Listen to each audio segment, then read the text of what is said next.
మద్యం ప్రజల ప్రాణాలతో చెలగాటం ఆడడానికి ఇది ఒక పెట్టుబడి అయిపోయింది.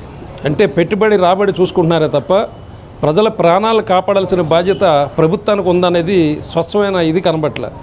గత పాలకుల మీదేమో వీళ్ళు నిందలేశారు. నిందలు అనుకోవచ్చో వాస్తవాలు అనుకోవచ్చో. మీరు మద్యాన్ని ఈ విధంగా చేస్తున్నారు, మామూలు మద్యం ఏదైతే డెలిగేట్గా ఉన్న మద్యాన్ని సప్లై చేస్తున్నారు, దానివల్ల ప్రజల ప్రాణాలు పోతున్నాయి అంటున్నారు.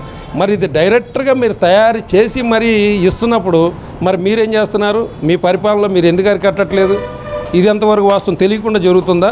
ప్రభుత్వానికి తెలియకుండానే మద్యం సిండికేట్ జరుగుతున్నాయా?